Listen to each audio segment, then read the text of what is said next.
साफ उत्तर प्रदेश के साथ मैं रमेश मौर्य इस समय जनपद अंबेडकर नगर के आलापुर विधानसभा क्षेत्र के इसमें पब्लिक स्कूल में हूं।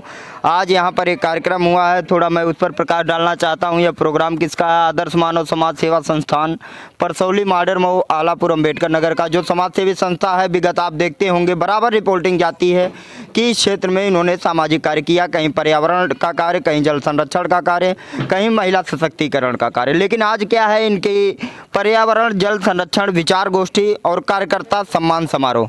मैं इस बात से अवगत कराना चाहता हूं, यहाँ के पदाधिकारियों से बातचीत करूंगा क्या उद्देश्य रहा है इस प्रोग्राम का। सबसे पहले मैं जानना चाहूँगा, क्या परिचय है आपका? हमारा नाम घनश्याम है, मैं संस्था का अध्यक्ष हूँ।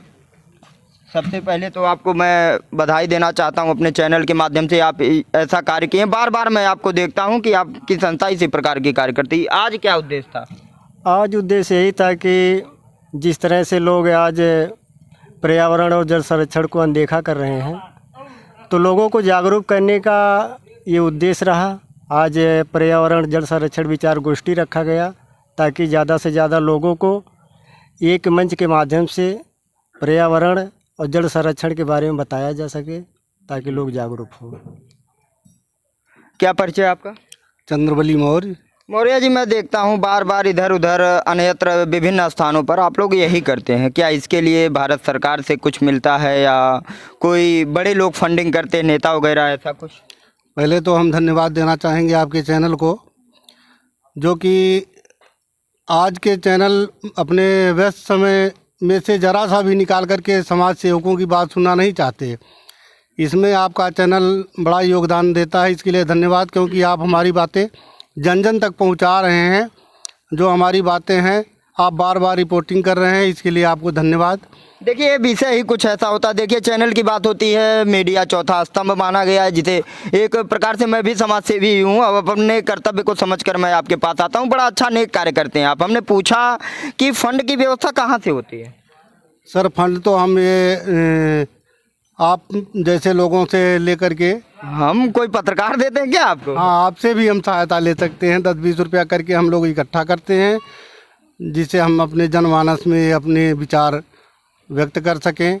बहुत ज़्यादा लंबा चौड़ा खर्च ना करके हम लोगों तक अपनी बातें पहुंचाते हैं। मुख्य उद्देश्य क्या, थोड़ा कम शब्दों में? पर्यावरण और जल संरक्षण, महिला सशक्तिकरण हमारा मुख्य उद्देश्य ही है।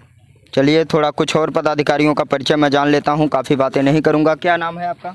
यदवंश यादव। जी जी। आदर्श मानव सेवा समाज संस्थान में जिला अध्यक्ष संत कबीर नगर का संत कबीर नगर के जिला अध्यक्ष नियुक्त किए गए। देखिए, यहाँ कई पदाधिकारी हैं, यहाँ बैठे हैं, महिलाएं भी हैं और युवा साथी भी हैं, जिनका कार्य ही रहा है पर्यावरण जल संरक्षण। अभी उपाध्यक्ष जी ने हमको बधाई भी दी है, धन्यवाद भी कहा। मैं उनके धन्यवाद को एक्सेप्ट करता हूं। और आप बने रहिए भाई साहब उत्तर प्रदेश के साथ। मैं ऐसे नेक इंसान को, मैं ऐसे नेक इरादों के साथ जो संस्थाएं चल रही हैं, बराबर मैं आपको बताऊंगा कि क्षेत्र में किस प्रकार किसी है और कौन कौन संस्थाएं हैं जो समाज में पर्यावरण, जल संरक्षण, नारी सशक्तिकरण या विभिन्न उद्देश्यों को लेकर समाज में कार्य कर रहे हैं। हमारे बीच में और भी एक महानुभाव बैठे हुए हैं, मैं उनसे भी बातचीत करना चाहूँगा। बात समाप्त करने से पहले, क्या परिचय है आपका? कन्हैया लाल, जिलाध्यक्ष समाज सेवा संस्थान। अच्छा, आप इस आदर्श मानव समाज सेवा संस्थान के जिला अध्यक्ष हैं। तो आपकी अध्यक्षता में पूरे जनपद में कार्य चल रहा है जी। तो क्या इस अंबेडकर नगर में क्या स्थिति है, जो आप बार बार डेली बताते हैं बाजारों में जाके, भाई पेड़ लगाओ, पानी बचाओ, क्या लगता है कहीं प्रतिफल उसका मिल रहा है? प्रतिफल 100% मिलता है। हम लोग जिला कार्यालय, ब्लॉक कार्यालय, जितने भी संस्थान, सरकारी संस्थान है, हर सरकारी संस्थाओं में जा कर के वृक्षारोपण का कार्य करते हैं, प्लांटेशन का कार्य करते हैं और हर स्थान पर जा कर के, बाज़ारों में जा कर के, बड़े स्थानों पर जा कर के लोगों को इस संस्था के विषय में क्या कार्य करती है, कार्य कैसे करना है, इसके विषय में सभी लोगों को जागरूक करने का कार्य करती है। मैंने पूछा क्या ग्रामीण क्षेत्र में जिस स्तर से आप गांव-गांव में इस प्रकार से विचार गोष्ठी करते हैं, उनमें क्या लगता है यहाँ की जनता जो है, आम जनता जो गांव की जनता है, क्या पर्यावरण पे ध्यान दे रही? थोड़ा सुधार हुआ है कि नहीं तब से? बहुत सुधार हुआ है। हम लोग, हमारी संस्था विगत 4 वर्षों से कार्य कर रही है। हम लोग कई लाख पेड़ लगा चुके हैं और इस चीज़ का रिजल्ट भी हमको मिलता है। पूरा गांव, पूरा क्षेत्र हमारा सपोर्ट करता है और हमारी बात को सुनने के लिए। कितने सदस्य हैं अभी?